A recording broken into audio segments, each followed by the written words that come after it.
In this video, we're going to go through an EMF and internal resistance exam question. So this is specifically from the AQA specification, but it does apply to all specifications, so it's fine. The first question asks you to define the EMF of a battery. Now with A-level physics, you always want to think of an equation when defining a variable.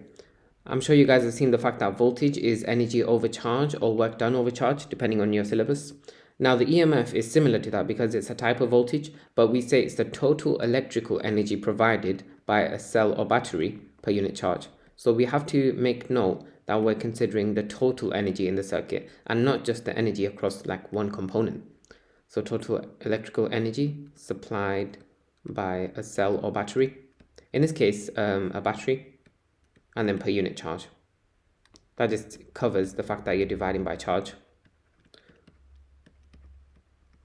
Now moving on to the next part of the question, it says when the switch is open, the voltmeter reads 6 volts. That makes sense because the current can only flow in like this little junction here. So the voltage would be across this battery here.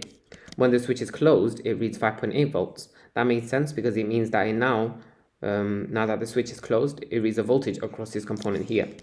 It says explain why the readings are different. Now, this is a 2-mark question, so let's think about what sort of makes sense here.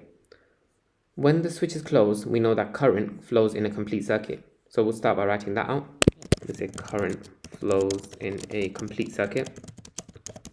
Now, if current does flow, a battery has an internal resistance associated with it. So current has to flow through that internal resistance to reach the rest of the circuit. In the process of flowing through the internal resistance, some of the 6 volts is wasted before it even reaches the 10 ohm resistor.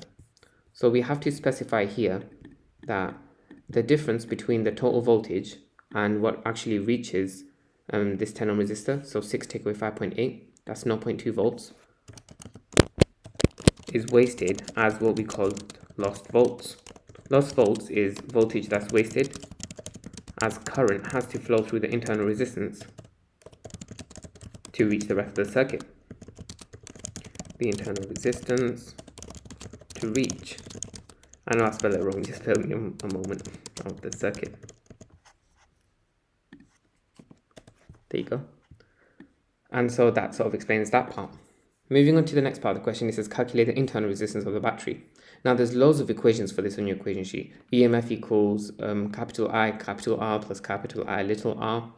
Let's go through what each of these stands for. Capital I is the current through the whole circuit. We can find that because we know that if 5.8 volts does flow through this resistor when the switch is closed, we can find the current across this resistor, and that acts as the current through the whole circuit because this resistor is in series with the whole circuit.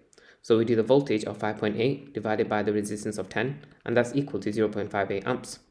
So we can say that the EMF, the voltage that's supplied by the battery, is equal to the current, which is 0.58, multiplied by the resistance of this resistor, 10. Now this capital R, by the way, if there's multiple components here, it's the resistance of everything except the internal resistance. That's what the capital R is.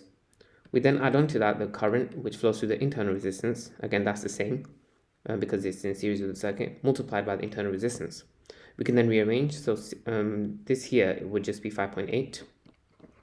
6 minus 5.8, all divided by 0.58. And that will give you the internal resistance. Do I have my calculator? Yes, I do. I'm just going to reach over for it. And that's 0.2 over 0.58, and that's equal to 0.34. And that's it, that's the answer to the whole question. This is the best way to calculate internal resistance. It works for all the exam questions. There was a quicker way to do it for this specific question, but I wanted to show you a way that works with all questions. Be sure to leave a like if this video did help and subscribe. I'd appreciate it a lot. Thanks for watching.